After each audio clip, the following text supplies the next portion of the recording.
itu nanti diadili oleh Allah. Di dalam Al-Quran Allah memperingatkan nanti akan terjadi orang pada kecewa. Kecewanya itu bukan karena dia tidak berbuat baik, bukan karena dia tidak sholat, tetapi orang-orang yang kecewa selama di dunia disangkanya berbuat baik, ternyata di akhiratnya kejahatan semua. Mangga, sebelum nanti terjadi seperti itu, yuk kita hitung dulu. Ini firman Allahnya begini. Qul hal nunabbi'ukum bil akhsarina a'mala alladzina dhalla sa'yuhum fil hayati dunya wa hum yahsabuna annahum yuhsinuna sun'a. Maknanya qul hal nunabbi'ukum, mandi dulu apa gimana? Mau ibu-ibu saya kasih tahu. Udah gitu aja makannya di situ, duduk. Malah tentang orang yang amalnya rugi semua. Siapa itu? Alladzina dhalla sa'yuhum fil hayati dunya, yang kehidupan di dunia tersesat, tetapi wa yahsabuna annahum yuhsinuna sun'a, menganggap dirinya selama di dunia selalu berbuat baik semua, ternyata dibuka semuanya kejahatan. Mungkin kita selama di dunia merasa sholatnya rajin, bukan hanya 5 waktu, Pak Lebay ya, 5 waktu, qobliyah dan ba'diyahnya, sholat fajar, qobliyah subuh, nanti jam 9 sholat duha, nanti zuhur qobliyah, zuhur, ba'diyah zuhur, qobliyah asar, qobliyah maghrib, ba'diyah maghrib, qobliyah isya, nanti ba'diyah isya, malamnya sholat taubat, sholat tasbih, sholat hajat, sholat witir. Waduh, sampai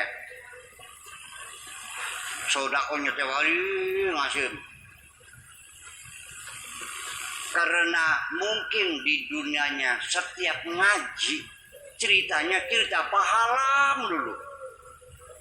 Jadi dia bikin kalkulator khusus dihitung ini.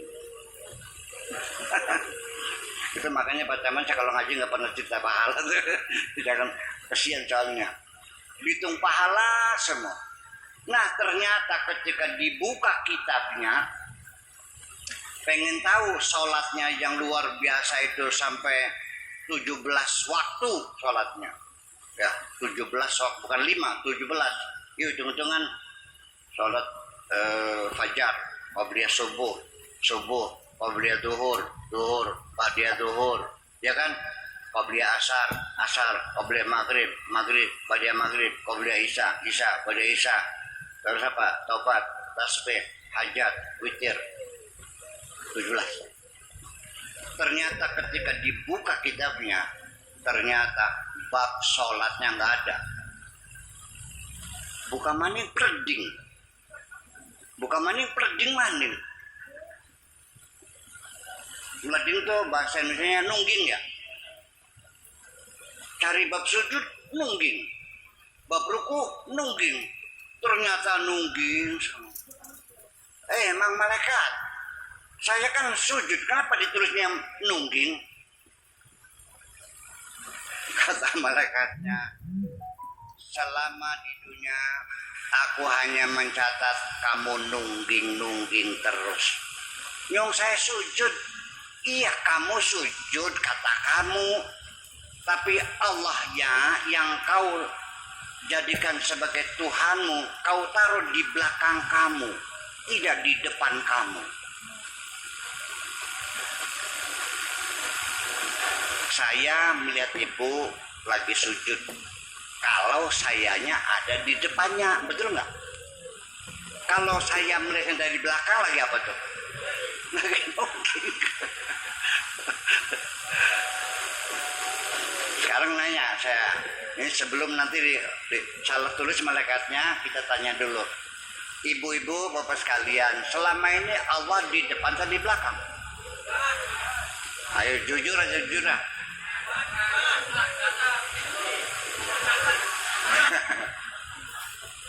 Ketika kita kelilit hutang 450 juta sama BRI, sudah nunggaknya lama banget, akhirnya rumah itu terpaksa harus disita.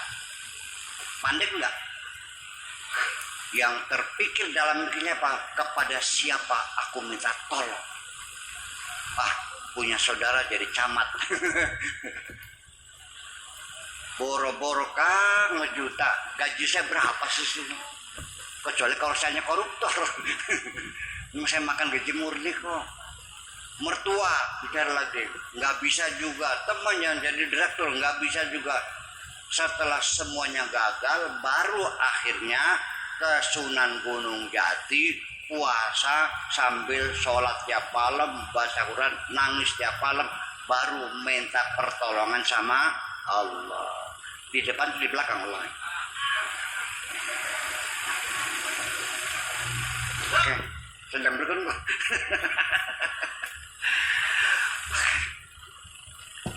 Itu makanya Allah taruhlah di depan. Jangan pernah bergantung diri kepada siapapun, hanya kepada Tuhan. Paham? Nanti kalau Allah akan melakukan jalan gampang, Allah yang ngatur. Kamu jangan ngatur, Allah yang ngatur. Kalau Allah mengabulkan doamu, oke, saya kabulkan, utangmu semuanya lunas. Nanti Allah yang memberikan jalan. Sampai pas camatnya juga nggak punya uang, mengada-ada, gak ada utang lagi. Dengan persen nggak Pak? Ada nggak kita pernah menolong orang betul-betul kesian banget, seperti kita jual gelang kalung? Pernah nggak? Nah, siapa yang menggerakkan? Allah juga yang menggerakkan hati mereka itu. Wis paham? Wis. Apa mana yang sini gugat? Tukang sodako. Anak yatim yang disantuni setiap bulan itu 30. Orang jompo 10. Masjid nyumbang. Musala nyumbang. Boleh dikata setiap bulan itu sodokonya 30 juta. Hebat nggak? Di blok Duku ada nggak orang yang infaknya setiap bulan 30 juta? Ada, banyak. Nah ini, jadi dia selama di dunia karena ngaji lagi ceritanya ganjaran, lagu ganjaran, baca ini ganjarannya sekian, baca ini ganjaran sekian. Nanti kalau mencium suami ganjarannya sama dengan mencium Hajar Aswad, ya kan gitu. Baca kulus kan pahalanya, Allah sekian dihitung, diijrah pakai ganjaran. Nah begitu dia meninggal dunia, pikiran dia sudah tabungan udah penuh nih, ya tabungan udah penuh nih, ATM udah penuh. Begitu dibuka, sodakonya nggak ada, di kitabnya tuh nggak ada. Yang adanya apa? Kejahatan. Mang malaikat, mana sodakohku? Kok jahat? Ya. Kenapa? Itu jahat. Aku kan sodako. Iya. Kamu tahu nggak aku bagi-bagi duit? Tahu sebenarnya. Terus nulisnya apa? Kejahatan. Kenapa?